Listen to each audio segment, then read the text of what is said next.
Hello, dear students. We are back with our previous topic about Nelson Mandela. हम Nelson Mandela का chapter जो हम study कर रहे हैं, चैप्टर नंबर 2, आपकी फर्स्ट फ्लाइट जो आपकी पहली बुक है उसका चैप्टर नंबर 2 है. कल तक हमने ये जो यहाँ एक्सटिंग्विश्ड है यहाँ तक कंप्लीट कर लिया था. आपके पेज नंबर है 21 पे. ठीक है. सो आज हम स्टार्ट करेंगे यहाँ से in life of every man. वापस आपको बता दूँ थोड़ी बहुत जनरल चीज़ें नेल्सन मंडेला के बारे में. Nelson Mandela was the first black president of south Africa जिन्होंने अराउंड 400 में से 252 सीटें जो साउथ अफ्रीकन नेशनल कांग्रेस की उसके अंतर्गत उन्होंने वो सीटें जीत कर उन्होंने साउथ अफ्रीका के फर्स्ट ब्लैक प्रेसिडेंट बने थे. सो उनके ऊपर ही एक बायोग्राफी है विच इज़ द ऑटोबायोग्राफी जो उन्होंने खुद ने अपने बारे में लिखी है. ठीक है. इसको स्टार्ट करते हैं. In life of every man has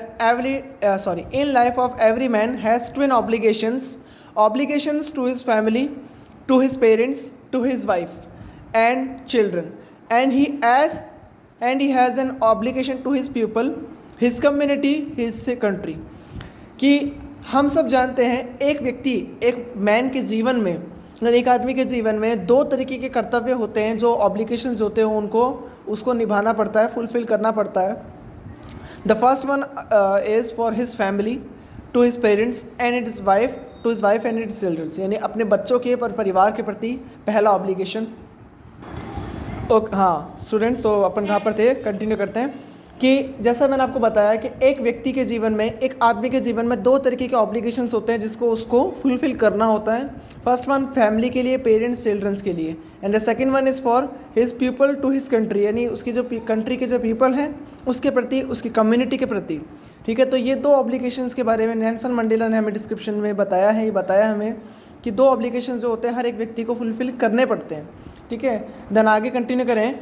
in a civil and a human society, each man is able to fulfill those obligations according to his own inclination and abilities. तो इसमें जो इन्होंने नेल्सन मंडेला ने हमें क्या बताया है, उन्होंने हमें ये बताया कि हर एक व्यक्ति अपने दोनों ऑब्लिगेशंस को फुलफ़िल करने के लिए, यानी उनको कंप्लीट करने के लिए हर किसी के पास अपनी अपनी एबिलिटी होती है और इंक्लिनेशन. इसको अंडरलाइन करेंगे. इंक्लिनेशन में तो होता है स्टूडेंट्स प्रवृत्ति, यानी सबकी अपनी अपनी प्रवृत्ति होती है जिस तरीके से वो दोनों ऑब्लिगेशंस को फुलफ़िल करते हैं. But in a country like South Africa, it was almost impossible for a man of my birth and color to fulfill both of obligations. यानी साउथ अफ्रीका जैसी कंट्री में जो मेरे तरीके के बर्थ के लोग हैं, यानी मेरे तरीके के कलर के लोग हैं, उन लोगों के लिए इसको ऑब्लिगेशंस को फुलफिल करना there is completely impossible. In South Africa, a man of color who attempted to live as a human being was punished and isolated.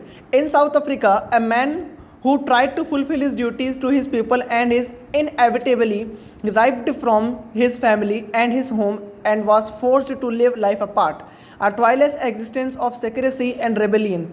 I didn't know in the beginning of the choose to place my people above my family, but in attempting to serve my people, I found that I was prevented from fulfilling my obligations as a son, as a brother, as a father and as a husband.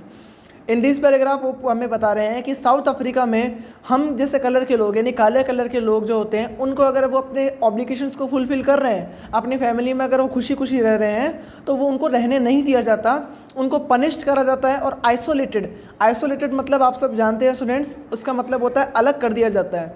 South Africa में एक ऐसा person जो अपनी दोनों duties को fulfil को करना चाहता है, उनको कंप्लीट करना चाहता है, उनको बिल्कुल एकदम कैसे ना कहते हैं ना कंपल्सरी, इनएविटेबल मतलब होता है कंपल्सरी रूप से उनको राइप्ड फ्रॉम, यानी अपने फैमिली से दूर कर दिया जाता है और उनको एक ऐसे लाइफ के लिए जीने के लिए उनको फोर्स करा जाता है जिसमें उनको अकेला रहना पड़े. A twilight existence of secrecy and rebellion. उनको क्रांति विद्रोह और जो गोपनीयता यानी अलग दूर रखा जाता है, यानी क्रांति विद्रोह में आप किसी भी चीज़ ऐसी हरकतें नहीं कर सकते. ट्वाइलाइट एक्सिस्टेंस यानी कि आपको बिल्कुल कम रोशनी वगैरह इनमें रहने को उनको कहा जाता है. I didn't in the beginning choose to place my people above my family. यानी वो कह रहे हैं कि शुरुआती समय में मैंने अपनी फैमिली से ऊपर अपने लोगों को नहीं माना था, but in attempting to serve my family. लेकिन जैसे ही मैंने मेरे पीपल्स को, यानी मेरी जगह के लोगों को सर्व करना, इनकी सेवा करनी चालू करी, तो मैंने ये चीज़ पाई कि मुझे मेरे बेटे एक तरीके से मेरा अपने बेटे होने का, अपने भाई होने का, अपने फादर होने का और अपने हस्बैंड होने की जो ऑब्लिगेशंस है उनको कंप्लीट करने के लिए, उनको फुलफ़िल करने के लिए मुझे रोका गया था, ठीक है, यानी उनको भी इस चीज़ में मनाही थी। देन आगे हम पढ़ें, I was not born with the hunger to be free. I was born free in every way that I could know. Free to run in the fields near my mother's hut. Free to swim in the clear stream that ran through my village. Free to roast meals under the stairs and ride the broad backs of slow-living bulls. As long as I obeyed my father and abided by the customs of my tribe, I was not troubled by the laws of man and God. कि वो क्या कह रहे हैं, Nelson Mandela में बता रहे हैं कि जब मेरा जन्म हुआ तब मेरे अंदर ये शुरुआती समय में ये भूख नहीं थी कि मुझे स्वतंत्रता प्राप्त हो। ये वो कहना चाह रहे हैं कि कोई भी अगर बच्चा पैदा होता है तो उसके मन में शुरुआत में ये नहीं होता कि हमें स्वतंत्रता नहीं मिलेगी तो हमें स्वतंत्रता के लिए लड़ना पड़ेगा, यानी फ्रीडम के लिए लड़ना पड़ेगा। जब वो कोई भी बच्चा बॉर्न होता है, यानी जब वो भी बॉर्न हुए थे, तब वो उनके मन में क्या था कि मैं हर तरीके से फ्री हूँ जितना मैं समझ सकता था। Free to run in the field near my mother's hut, अपनी माँ के घर के आगे खेलने के लिए, अपने जो मेरे विलेज से जो थ्रू करके जो मेरे पास से जो स्ट्रीम गुजरती है उसमें तैरने के लिए, और खुले आसमान के नीचे तारों के नीचे बैठकर खाना पका के खाने के लिए, ride the broad backs of slow living bulls, यानी जो वो धीरे धीरे चलने वाले जो बुल्स होते हैं उनकी बैक पर बैठ के राइडिंग करने में, सब चीज़ों में मैं कम्प्लीटली मेरे हिसाब से मैं फ्री था जितना मैं जान सकता था। As long as I obeyed, यानी जितना मैंने अपने फादर को अपने जो उनके सब जितना भी उनका आदर करा, abided the customs of my tribe को अंडरलाइन करेंगे। ट्राइब मतलब होता है वंश। मैंने अपने वंश के जितने भी कस्टम्स यानी रीति रिवाज है उनका सबका पालन किया। I was not troubled by the laws of man and God, तब मुझे किसी के भी मेरे ना तो मानव के बनाए हुए नियमों और भगवान के द्वारा मुझे कोई परेशान नहीं किया गया था। देन इसमें वो आगे कह रहे हैं कि लेकिन जैसे ही मैं आगे बढ़ा तो मैंने क्या पाया अपने बॉयहुड में कि जब मैं एक लड़की की उसमें उम्र में आया, कम से कम 17-18 साल की उम्र में, तब मैंने पाया कि जो मेरी फ्रीडम थी वो एक इल्यूजन थी। इल्यूजन मतलब एक भ्रम था, यानी मैं मानता था कि मुझे फ्रीडम है लेकिन मुझे फ्रीडम नहीं थी। When I discovered as a young man, जब मैं एक यंग मैन के रूप में जब मैंने पाया तो मैंने ये देखा कि मेरी जो स्वतंत्रता है वो पहले से मुझसे छीनी जा चुकी थी। अर्थात जो काले लोग हैं उनको कुछ भी राइट्स नहीं थे, तो स्वतंत्रता छीन चुकी थी हमसे, हमें कुछ भी करने के अधिकार नहीं थे। तब मेरी जो स्वतंत्रता को पाने की जो हंगर थी वो और बढ़ गई। सबसे पहले जब मैं स्टूडेंट था तब मुझे स्वतंत्रता की भूख पड़ी। Then the transitory freedom of being able to stay out at nights, read what I pleased and go where I chose, कि जब मुझे चाहिए थी ट्रांजिटरी फ्रीडम जो भी मुझे नहीं मिली गई। ट्रांजिटरी मतलब होता है क्षणिक भर, यानी कुछ समय के लिए जो फ्रीडम्स थी कि रात को अलग रह सकते हो या कुछ समय के लिए पढ़ सकते हो, वेयर एंड देयर आप जहाँ भी जाना चाहो।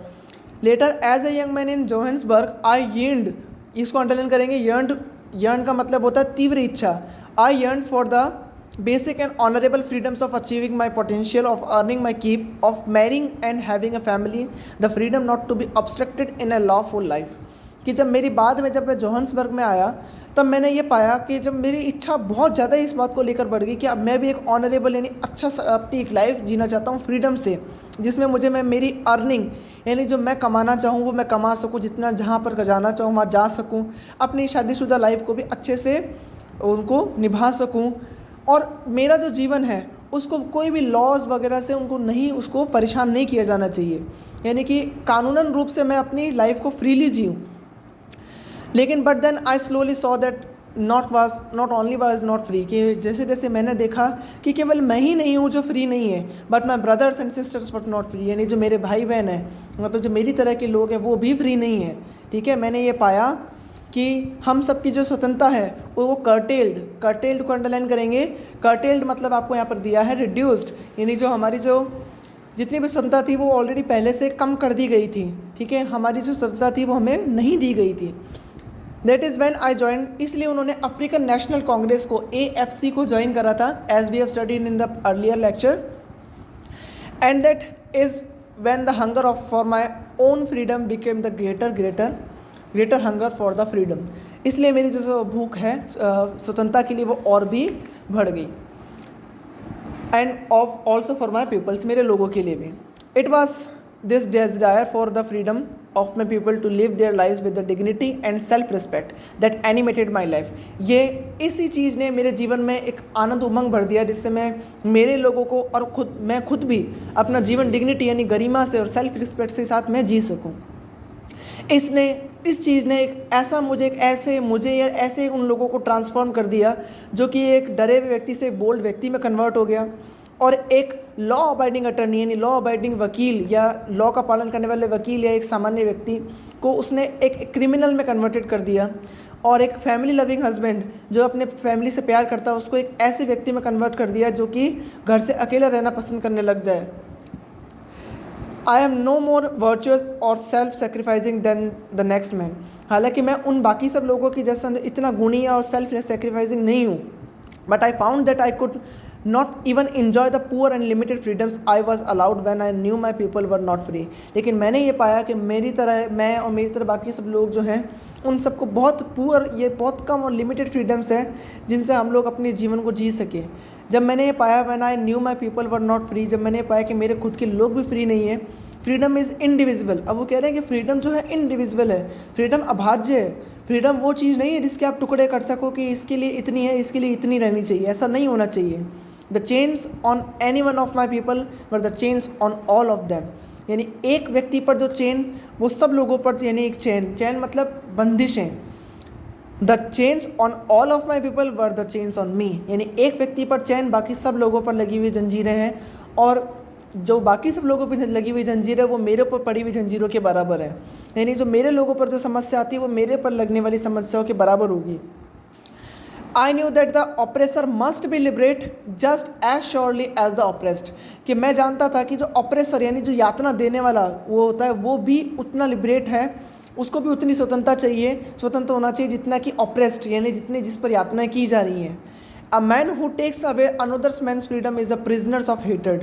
यानी एक व्यक्ति जो दूसरे की स्वतंत्रता छीनता है वो खुद भी घृणा के जाल में, घृणा के जो जेल है उसकी बंदिशों में बंधा हुआ है। He is locked behind the bars of prejudice and narrow mindness. वो किन के पीछे बंधा हुआ है? जो अन्याय होता है उसके, और नैरो माइंडनेस यानी संकीर्ण जो मानसिकता होती है उनके जाल के बीच में घिरा हुआ है। I am not truly free if I am taking away A someone else freedom. वो कह रहे हैं कि मैं खुद भी अगर फ्री नहीं हूँ अगर मैं किसी की स्वतंत्रता को छीनता हूँ। ऐसा क्यों? क्योंकि अगर आपको कहा जाए कि आपको उस व्यक्ति को पीड़ित करना है यानी उसको यातनाएं देनी है, उसको मारना है, उसकी स्वतंत्रता को छीनना है, तो आपके ऊपर एक ऑर्डर है जो आपसे ज़बरदस्ती करवाया जा रहा है। ठीक है, सो ये चीज़ गलत है। यानी इसका मतलब आप खुद भी फ्री नहीं हो अगर आप किसी पर अगर आप उस पर यातनाएँ कर रहे हो तो। ठीक है, हाँ। The oppressed and the oppressor, यहाँ से लास्ट लाइन इसकी बहुत इंपॉर्टेंट लाइन है, इसको अंडरलाइन करेंगे इन्वर्टेड कॉमा में। The oppressed and the oppressor alike are robbed of their humanity. यानी जो ऑपरेस्ड यानी जो यातनाएं सहने वाला और जो यातनाएं देने वाला, दोनों के जीवन की जो मानवता है रॉब्ड यानी वो छीन ली गई है। ठीक है, so here your chapter is completed.